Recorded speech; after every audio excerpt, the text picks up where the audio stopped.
Hello पिलामाने आज आम class 9 रो जो थर्ड प्रोजेक्ट रही रोड सेफ्टी वीक सड़क सुरक्षा सप्ताह से विषय आलोचना करवा।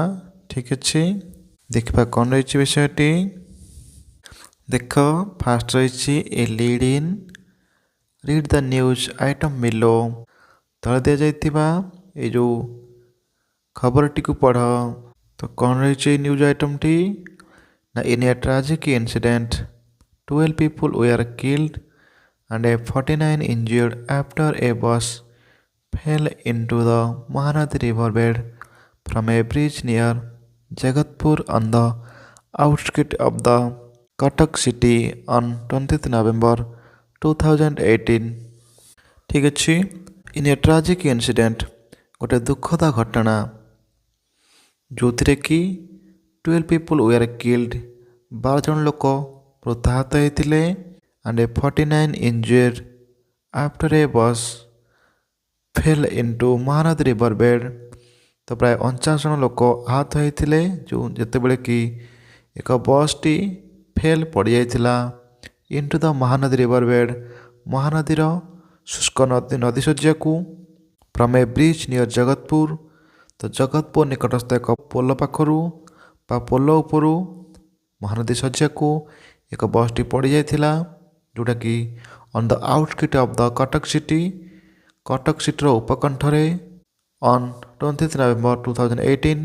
तो 2018 मसीहा नवेम्बर 20 तारिख में कटक सहर उपकंठरे जगतपुर निकटस्थ एक ब्रिज रु महानदी शज्या को एक पोल उपरू एक बस टी खसी पड़ता जो थे कि प्राय 12 जन लोक मृताहत होते 49 जन लोक आहत होते।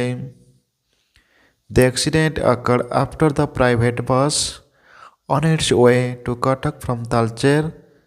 द एक्सीडेंट अकर्ड यही दुर्घटनाटी घटी आफ्टर द प्राइवेट बस गोटे घर बस सहित on its way to Cuttack from Talcher तार जो रूट रही कटक रु तालचेर को तो सही रूट्रे जावा बेले जोटा कि हिट ए बुफालो गोटे मईसी को आघात दे गोटे मईस सहित धक्का हो पड़ जाइथिला on the bridge and the crashed into the railing. तो से कौन है ना ब्रिज उपरे पोल उपरे मईस को धक्का देला एवं क्रैश्ड इनटू द रेलिंग एवं ब्रिजर दुई साइड जो थाए बाड़ ताको रेलिंग कहती। तो यही साइड्र गोटे बाड़ को क्रैश कर भांगी कर से कौन है ना नदीर शज्या को पड़गला बस टी।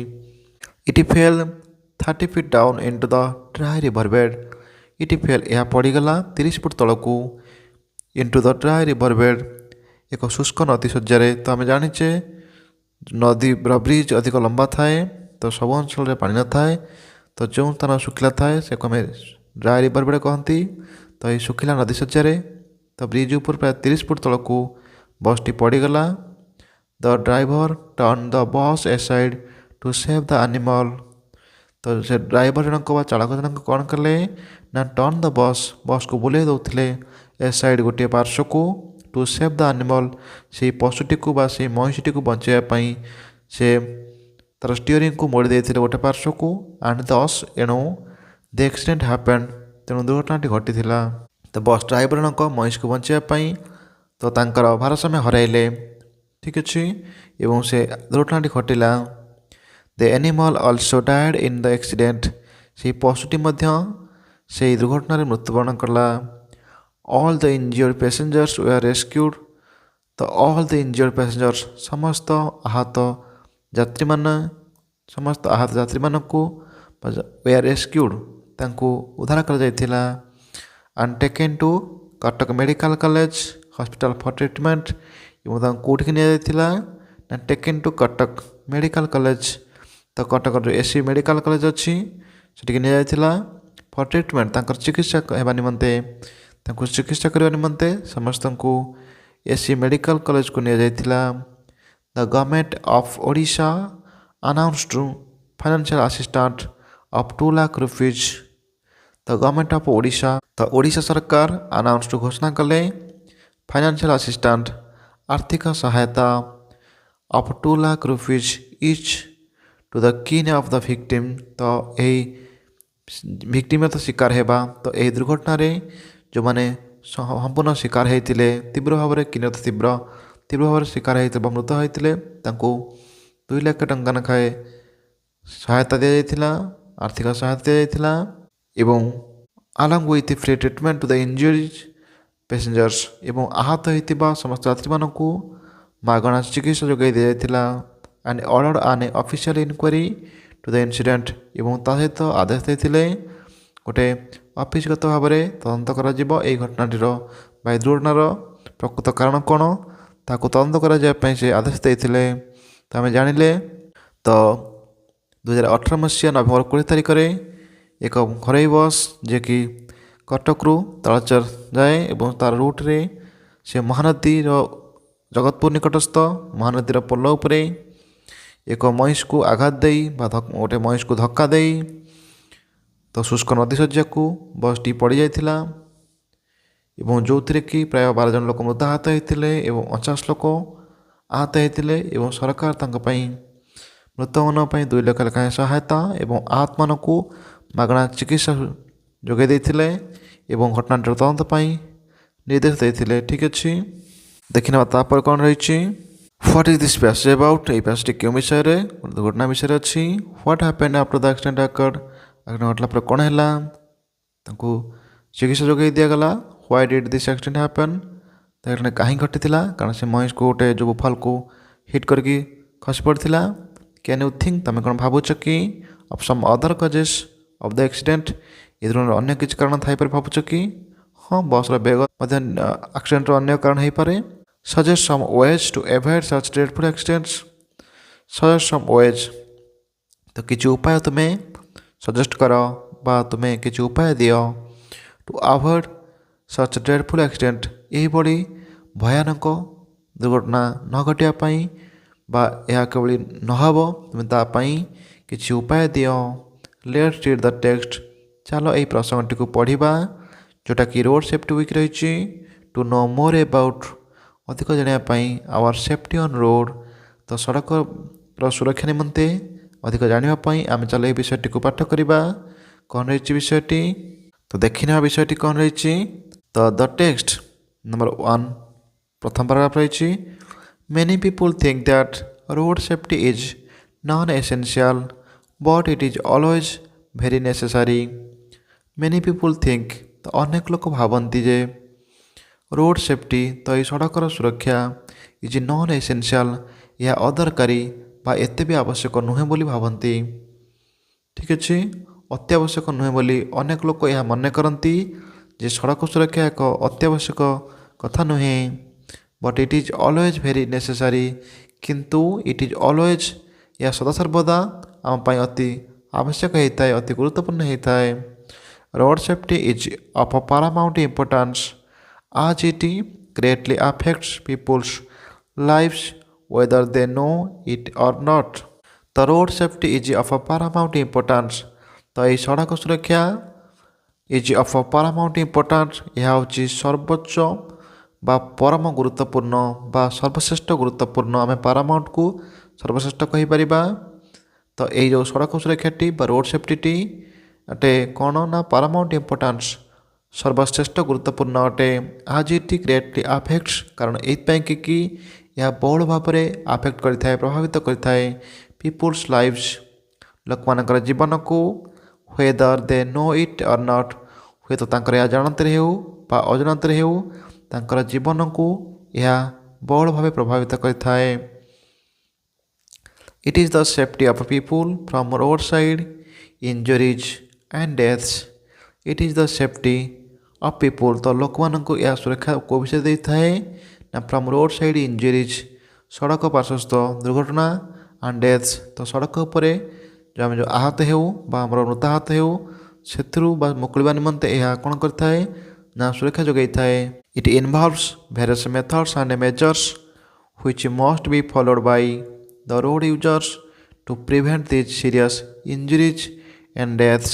ଠିକ୍ ଅଛି, it involves various methods and measures ଏହା ସମ୍ପୃକ୍ତ ବା ସଂଶ୍ଳିଷ୍ଟ କାହା ସହିତ ନା ଭେରିୟସ୍ ମେଥଡ୍ସ ଆଣ୍ଡ ମେଜର୍ସ ତ ଅନେକ ଗୁଡ଼ିଏ ଉପାୟ ଏବଂ ଅନେକ ଗୁଡ଼ିଏ ପଦକ୍ଷେପ ସହିତ ଏହା ସଂଶ୍ଳିଷ୍ଟ ବା ସମ୍ପୃକ୍ତ ହ୍ୱିଚ୍ ମଷ୍ଟ ବି ଫଲୋଡ୍ ଯେଉଁଗୁଡ଼ାକୁ କି ଆମେ ନିଶ୍ଚୟ ମାନିବା ଉଚିତ ବା ଅନୁକରଣ କରିବା ଉଚିତ ବାଇ ଦ ରୋଡ଼ ୟୁଜର୍ସ, ସଡ଼କର ଯେଉଁମାନେ ବ୍ୟବହାର କରନ୍ତି ବା ଯେଉଁମାନେ ଚାଳକ ସବୁବେଳେ ସଡ଼କକୁ ବ୍ୟବହାର କରିଥାନ୍ତି ସେମାନେ ନିଶ୍ଚୟ ରୂପେ ଏହି ପଦକ୍ଷେପକୁ ବା ଏହି ପଦ୍ଧତିକୁ ମାନିବା ଉଚିତ। କ'ଣ ପାଇଁ ନା to prevent these serious injuries and deaths. ତ ଏହିଭଳି ଆହତ ଏବଂ ଏହିଭଳି ମୃତାହତକୁ ସେମାନେ ପ୍ରତିରୋଧ କରିବା ପାଇଁ, ପ୍ରିଭେଣ୍ଟ କରିବା ପାଇଁ ସେମାନେ ଏହା ଜାଣିବା ଉଚିତ। ତ ଆମେ ଏହି ନିୟମକୁ ଆମେ ଜାଣିଲେ ବା ଏହି ପଦକ୍ଷେପକୁ ଆପଣେଇଲେ ଆମେ ଇଞ୍ଜୁରି ଏବଂ ଡେଥ୍ରୁ ଦୂରେଇ ରହିପାରିବା ବା ନିଜକୁ ରକ୍ଷା କରିପାରିବା। People such as pedestrians, motorists, cyclists, passengers, etc. run the risk of injury or death on the road. The people such as ଲୋକମାନେ ଯେପରିକି pedestrians ପଦାଚାରୀ, motorist ମୋଟର ଚାଳକ ବା ମୋଟର ଆରୋହୀ, cyclist ସାଇକେଲ ଆରୋହୀ, passengers ଏବଂ ଯାତ୍ରୀମାନେ etc. ଇତ୍ୟାଦି run the risk of injury and death. Run ଅର୍ଥ ସବୁବେଳେ ଲାଗି ରହିଥାନ୍ତି, ତାଙ୍କୁ ରିସ୍କ ରହିଥାଏ। ତ ତାଙ୍କୁ ଲୋକମାନେ ଯେମିତିକି ପଦାଚାରୀ ହୁଅନ୍ତୁ ବା ମୋଟର ଆରୋହୀ ହୁଅନ୍ତୁ ବା ସାଇକେଲ ଆରୋହୀ ହୁଅନ୍ତୁ ବା ଯେକୌଣସି ଯାତ୍ରୀ ହେଇଥାନ୍ତୁ, ଏମାନେ ସମସ୍ତେ run the risk of injuries or death. ତ ମୃତ ଏବଂ ଆହତର ରିସ୍କ ଭିତରେ, ସମସ୍ୟା ଭିତରେ ସେମାନେ ସବୁବେଳେ ଯାତାୟାତ କରୁଥାନ୍ତି। ଅନ୍ ଦ ରୋଡ଼ ସଡ଼କ ଉପରେ। ତ ସଡ଼କ ଉପରେ ଯେଉଁ ଯାତ୍ରୀମାନେ ଯିବା ଆସିବା କରନ୍ତି ସେମାନେ ସବୁବେଳେ ତାଙ୍କ ଜୀବନ ବିପଦ ଭିତରେ ରହିଥାଏ। ତାହା ଆହତ ହେଉ ବା ମୃତାହତ ହେଉ, ତେଣୁ ସବୁବେଳେ ସେମାନେ ବିପଦ ସହିତ ଚାଲୁଥାନ୍ତି। Everyone needs to be well aware of the road traffic rules to avoid such risks. Everyone needs to be well aware. ତ ପ୍ରତ୍ୟେକ ଏହା ଆବଶ୍ୟକ କରନ୍ତି ଅତି ଭଲ ଭାବରେ ସଚେତନ ହେବାର of road the traffic rules. ତ ସଡ଼କର ଯେଉଁ ଟ୍ରାଫିକ୍ ନୀତି ନିୟମ ରହିଛି ତା ବିଷୟରେ ସଚେତନ ହେବାର ସମସ୍ତଙ୍କର ଆବଶ୍ୟକତା ଅଛି। To avoid such risk. ଏହିଭଳି ବିପଦକୁ ସେମାନେ ଆଭଏଡ଼ କରିବା ପାଇଁ, ତ ଏହିଭଳି ବିପଦ ତାଙ୍କୁ ନ ଆସିବା ପାଇଁ ବା ସେଥିରୁ ଦୂରେଇବା ପାଇଁ ସେମାନେ ସବୁବେଳେ ଟ୍ରାଫିକ୍ ରୁଲ୍ ବିଷୟରେ ସଚେତନ ହେବା ଆବଶ୍ୟକ। According to the World Health Organization. ତ according to the World Health Organization, most of the hospitalization cases and leading causes of death are due to lack of awareness. According to WHO ବା ବିଶ୍ୱ ସ୍ୱାସ୍ଥ୍ୟ ସଂଗଠନ ଅନୁସାରେ most of the hospitalization, ତ ଅଧିକାଂଶ ଯେଉଁ ଚିକିତ୍ସା ହେବାକୁ ଆସୁଥିବା କେସ୍ ଗୁଡ଼ାକ are leading causes of death, ଯେଉଁମାନେ କି ମୃତାହତ ହେଇଥାନ୍ତି ବା ମୃତ୍ୟୁ ଆଡ଼କୁ କଢ଼େଇ ନେଇଥାଏ। due to lack of awareness, ଆମର ସଚେତନତା ଅଭାବରୁ ହେଇଥାଏ। ତ ବିଶ୍ୱ ସ୍ୱାସ୍ଥ୍ୟ ସଂଗଠନ କହିଛନ୍ତି କି ବା ତାଙ୍କର ମତାମତ ଦେଇଛନ୍ତି ଯେ ଅଧିକାଂଶ ଚିକିତ୍ସାଧୀନ କେସ୍ ଯାହାକି ମୃତ୍ୟୁ ଆଡ଼କୁ ଯାଇଥାଏ ବା ମୃତାହତ ହେଇଥାଏ, ସେଥିରୁ ଅଧିକାଂଶ କ'ଣ ହେଇଥାଏ ନା due to the lack of awareness, ଆମର ସଚେତନତା ଅଭାବରୁ ହିଁ ଘଟିଥାଏ। So everyone should strictly follow all the rules, regulations and signs of road traffic lights. So everyone, ତେଣୁ ପ୍ରତ୍ୟେକ ସୁଡ଼୍ ଷ୍ଟ୍ରିକ୍ଟଲି ଫଲୋ, ଅତି କଠୋର ଭାବେ ମାନିବା ଉଚିତ all the rule and regulations, ସମସ୍ତ ନୀତି ନିୟମକୁ, ଆଣ୍ଡ ସାଇନ୍ସ ସଂକେତକୁ ଅଫ୍ ରୋଡ଼ ଟ୍ରାଫିକ୍ ଲାଇଟ୍ସ, ଏବଂ ଟ୍ରାଫିକ୍ର ଯେଉଁ ସିଗ୍ନାଲ ଲାଇଟ୍ ଥାଏ, ଯେଉଁ ତିନୋଟି ଥାଏ ଆମେ ଜାଣିଛନ୍ତି, ସବୁଜ ଏବଂ ହଳଦିଆ ଏବଂ ଲାଲ। ତ ଏହି ସଂକେତକୁ, ସଡ଼କର ନୀତି ନିୟମକୁ ପ୍ରତ୍ୟେକ ଅତି କଠୋର ଭାବରେ ପାଳନ କରିବା ଉଚିତ ବୋଲି କୁହାଯାଇଛି। The rise of accidents due to the increase in number of vehicle users demand a greater need of awareness among people about road safety.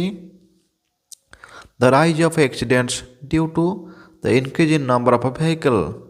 ତ ଆମର ଯେଉଁ ଭେହିକଲ୍ ବା ଯାନର ସଂଖ୍ୟା ବଢ଼ୁଥିବାରୁ ଆମର ରାଇଜ୍ ଅଫ୍ ଆକ୍ସିଡେଣ୍ଟ, ତ ଆକ୍ସିଡେଣ୍ଟର ସଂଖ୍ୟା କ'ଣ ହେଉଛି ବଢ଼ିବାରେ ଲାଗିଛି। ଠିକ୍ ଅଛି।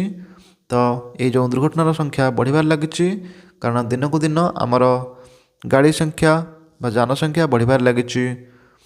ୟୁଜର୍ସ ଡିମାଣ୍ଡ ଗ୍ରେଟର ନିଡ୍, ଏବଂ ୟୁଜର୍ମାନଙ୍କର ଯେଉଁ ଡିମାଣ୍ଡ ରହିଛି ତାଙ୍କର ଅଧିକରୁ ଅଧିକ ଭଲ ବଡ଼ ଆବଶ୍ୟକତା ରହିଛି, ତେଣୁ ତାହା ମଧ୍ୟ ସମସ୍ୟା ପକାଉଛି। ତ demand greater need of awareness ଆମଙ୍ଗ people about the road safety. ତ ସେମାନଙ୍କର ସଚେତନତାର ଆବଶ୍ୟକତା ରହିଛି ଲୋକମାନଙ୍କ ମଧ୍ୟରେ ଏବଂ ଏବାଉଟ୍ ରୋଡ଼ ସେଫ୍ଟି, ତ ସଡ଼କ ସୁରକ୍ଷା ବିଷୟରେ ତ ଲୋକମାନେ ନିଜ ନିଜର ଯେମିତି ଦାବି ରହିଛି, ଗାଡ଼ି ସଂଖ୍ୟା ବଢ଼ିଯାଉଛି, ତ ସେଇଭଳି ଆମର ଲୋକମାନଙ୍କ ମଧ୍ୟରେ ସଚେତନତା ମଧ୍ୟ ସେହିପରି ଗାଡ଼ି ଯେମିତି ବଢ଼ି ବଢ଼ି ଚାଲିଛି ସେମିତି ସଚେତନତା ମଧ୍ୟ ବଢ଼ିବାର ଆବଶ୍ୟକତା ରହିଛି। ଠିକ୍ ଅଛି, ଦେଖିନେବା ନମ୍ବର 2 କ'ଣ ରହିଛି। ନମ୍ବର 2 ପାରାଗ୍ରାଫ ରହିଛି, road safety week is one of the awareness programme for road safety. ତ ଏଇ ରୋଡ଼ ସେଫ୍ଟି ୱିକ୍, ଏହି ସଡ଼କ ସୁରକ୍ଷା ସପ୍ତାହ is one of the awareness programme, ଏହା ହେଉଛି ଏକ ସଚେତନତା କାର୍ଯ୍ୟକ୍ରମ ଫର୍ ରୋଡ଼ ସେଫ୍ଟି, ସଡ଼କ ସୁରକ୍ଷା ନିମନ୍ତେ। ତ ସଡ଼କ ସୁରକ୍ଷା ନିମନ୍ତେ এই ଯେଉଁ ସଡ଼କ ସୁରକ୍ଷା ସପ୍ତାହଟି, ଏହା ହେଉଛି ଏକ ସଚେତନତା କାର୍ଯ୍ୟକ୍ରମ। It is a national event aimed at raising public awareness about traffic rules and to reduce road accidents and help people save their lives as well as the lives of other people on the road. It is a national event aimed ଏହା ହେଉଛି ଏକ ଜାତୀୟ ଘଟଣା ଯିଏକି aimed at raising public awareness, ତାର ଲକ୍ଷ୍ୟ ରହିଛି କ'ଣ ନା ରେଜିଂ ଅର୍ଥ ବଢ଼ାଇବା, ବୃଦ୍ଧି କରାଇବା, ପବ୍ଲିକ୍ ଆୱାରନେସ୍ ତ ଜନସଚେତନତା ବୃଦ୍ଧି କରାଇବା, ଏବଂ ଟ୍ରାଫିକ୍ ରୁଲ୍ସ ତ ଟ୍ରାଫିକ୍ର ନୀତିନିୟମ ବିଷୟରେ କେମିତି ଜନସାଧାରଣଙ୍କ ମଧ୍ୟରେ ଏହାକୁ ବୃଦ୍ଧି କରାଇବା, and to reduce road accidents ଏବଂ କେମିତି କମାଇବା ବା ହ୍ରାସ କରିବା ରୋଡ଼ ଆକ୍ସିଡେଣ୍ଟକୁ, ସଡ଼କ ଦୁର୍ଘଟଣା କେମିତି କମାଯାଇପାରିବ ତାହା ମଧ୍ୟ ଲକ୍ଷ୍ୟ ରଖାଯାଇଛି। And help people save their lives ଏବଂ ହେଲ୍ପ ପିପୁଲ୍ ଲୋକମାନଙ୍କୁ ସାହାଯ୍ୟ କର, ସେଭ୍ ଦେୟାର ଲାଇଫ୍ସ ତାଙ୍କ ଜୀବନ ବଞ୍ଚାଇବା ପାଇଁ, as well as the life of other people on the road ଏବଂ ସେହିଭଳି ଅନ୍ୟ ଲୋକମାନଙ୍କର ଜୀବନ ମଧ୍ୟ ସଡ଼କ ଉପରେ। ତ ସଡ଼କ ଉପରେ ଆମେ ଆମ ଜୀବନକୁ ସୁରକ୍ଷା ଦେବା ସହିତ ଅନ୍ୟମାନଙ୍କର ଜୀବନ ପାଇଁ ମଧ୍ୟ ଚିନ୍ତା କରିବାର ଆବଶ୍ୟକତା ଅଛି। ଏ ବିଷୟରେ ସଚେତନତା କରିବା ପାଇଁ ଏହି ସଡ଼କ ସୁରକ୍ଷା ସପ୍ତାହଟି ଜାତୀୟ ସରକାରଙ୍କ ଦ୍ୱାରା ଏହା ଗୋଟେ ଏକ ଇଭେଣ୍ଟ କରାଯାଇଛି। Though the government observes road safety weeks, many charitable organizations, non-government agencies and private firms across the country also organize provide logistic support to the road safety week campaign. Though ଯଦିଓ the government observes road safety week, ଯଦିଓ ସରକାର ଏହି ସଡ଼କ ସୁରକ୍ଷା ସପ୍ତାହକୁ ପାଳନ କରନ୍ତି, many charitable organizations ଅନେକ ଗୁଡ଼ିଏ ଟ୍ରଷ୍ଟ, ଯେଉଁମାନେ କି ଅନ୍ୟ ଗୁଡ଼ିଏ ଟ୍ରଷ୍ଟ ଅନୁଷ୍ଠାନ ମାନେ ଯିଏକି ନନ୍ ଗଭର୍ଣ୍ଣମେଣ୍ଟ ଏଜେନ୍ସିଜ୍ ଏବଂ ଆମର ଅଣସରକାରୀ ବା ବେସରକାରୀ ସଂସ୍ଥା, ପ୍ରାଇଭେଟ୍ ଫାର୍ମସ୍ ଏବଂ ଘରୋଇ ଅନୁଷ୍ଠାନ ଆକ୍ରସ୍ କଣ୍ଟ୍ରି ଆମ ଦେଶ ଭିତରେ ଅଲସୋ ଅର୍ଗାନାଇଜ୍ ମଧ୍ୟ ନିଜେ ଆୟୋଜନ କରିଥାନ୍ତି ଆଣ୍ଡ ପ୍ରୋଭାଇଡ଼ ପ୍ରଦାନ କରିଥାନ୍ତି logistic support to the road safety week, ସହାୟକ ସହଯୋଗ କରିଥାନ୍ତି ସଡ଼କ ସୁରକ୍ଷା ସପ୍ତାହ କ୍ୟାମ୍ପେନ୍ ପାଇଁ ବା ଅଭିଯାନ ପାଇଁ। ତ ସରକାର ଏହାକୁ ଆରମ୍ଭ କରିଥାନ୍ତି, ମାତ୍ର ଅନେକ ଗୁଡ଼ିଏ ଟ୍ରଷ୍ଟ ଅନୁଷ୍ଠାନ ଏବଂ ବେସରକାରୀ ସଂସ୍ଥା ଏବଂ ବେସରକାରୀ ଫାର୍ମ ମାନେ ଏମାନେ କ'ଣ କରିଥାନ୍ତି ନା ଦେଶ ଭିତରେ ଏହି ଅଭିଯାନକୁ ସେମାନେ ମଧ୍ୟ ସହଯୋଗ କରିଥାନ୍ତି। The aim of this campaign is to sensitize people about the outcome of drunken driving, high speed driving and the importance of wearing a helmet for bikers and a seat belt for four-wheeler drivers. They are instructed not to use cell phones or listen to music while driving. ଠିକ୍ ଅଛି, ଏହାର ଲକ୍ଷ୍ୟ କ'ଣ ରଖାଯାଇଛି ଅଭିଯାନର ନା ଦ aim of this campaign, ଏହି ଅଭିଯାନର ଲକ୍ଷ୍ୟ ଏହା କି ଟୁ ସେନ୍ସିଟାଇଜ୍ ପିପୁଲ୍ ତ ଲୋକମାନଙ୍କୁ ସମ୍ବେଦନଶୀଳ କରାଇବା about the outcome of drunken driving, ତ ସେମାନଙ୍କୁ ଯେଉଁ ଡ୍ରଙ୍କେନ୍ ଡ୍ରାଇଭିଂ ମଦ୍ୟପାନ କରି ଗାଡ଼ି ଚଳାଇବା ଦ୍ୱାରା କ'ଣ କ୍ଷତି ହେଉଛି ତାଙ୍କୁ ସବୁ ଜଣାଇବା, ହାଇ ସ୍ପିଡ଼ ଡ୍ରାଇଭିଂ ଏବଂ ଉଚ୍ଚ ଗତିରେ ଗାଡ଼ି ଚଳାଇବା ଦ୍ୱାରା ମଧ୍ୟ କ'ଣ କ୍ଷତି ଜଣାଇବା, and the importance of wiring A helmet for bikers, ତ ବାଇକ୍ ଚାଳକମାନେ କେମିତି ହେଲମେଟ୍ ପିନ୍ଧିବେ ତା'ର କ'ଣ କ'ଣ ଗୁରୁତ୍ୱ ରହିଛି ସେ ବିଷୟରେ ବୁଝେଇବା, a seat belt for four wheeler drivers, ତ ଚାରିଚକିଆ ଯାନର ଚାଳକମାନଙ୍କ ନିମନ୍ତେ କ'ଣ ସିଟ୍ ବେଲ୍ଟର ଆବଶ୍ୟକତା ରହିଛି ବା ଗୁରୁତ୍ୱ ରହିଛି ତାକୁ ବୁଝେଇବା, ଏସବୁ କିଛି ଏହି ଅଭିଯାନର ଉଦ୍ଦେଶ୍ୟ ଅଟେ। They are instructed not to use cell phone, they are instructed ଏବଂ ସେମାନଙ୍କୁ ମଧ୍ୟ ଏହା ସୂଚନା ଦିଆଯାଇଥାଏ କି not to use cell phones, cell ଫୋନ୍କୁ ବ୍ୟବହାର କର ନାହିଁ, ଅର୍ ଲିସନ୍ ଟୁ ମ୍ୟୁଜିକ୍ କିମ୍ବା ମ୍ୟୁଜିକ୍ ଶୁଣ ନାହିଁ, ହ୍ୱାଇଲ୍ ଡ୍ରାଇଭିଂ ଯେତେବେଳେ ଗାଡ଼ି ଚାଳନା କରୁଛ, ଯେତେବେଳେ ଗାଡ଼ି ଚଳାଉଛ ସେତେବେଳେ ତୁମେ ଫୋନ୍ରେ ସଙ୍ଗୀତ ଶୁଣ ନାହିଁ ବା ଫୋନ୍କୁ ୟୁଜ୍ କର ନାହିଁ ବୋଲି ତାଙ୍କୁ ଆମେ ବୁଝେଇବା। ଏହା ହେଉଛି ସଡ଼କ ସୁରକ୍ଷା ସପ୍ତାହ ଅଭିଯାନର ମୂଳ ଉଦ୍ଦେଶ୍ୟ ବୋଲି କୁହାଯାଇଛି। ଠିକ୍ ଅଛି, ଏଠି ସରିଯାଇଛି ଆମର ୟୁନିଟ୍ 2। तो वीडियो लेंथी हो आम नेक्स्ट क्लास रे नेक्स्ट पैराग्राफ को देखी नेबा। ठीक अच्छे, थैंक्स।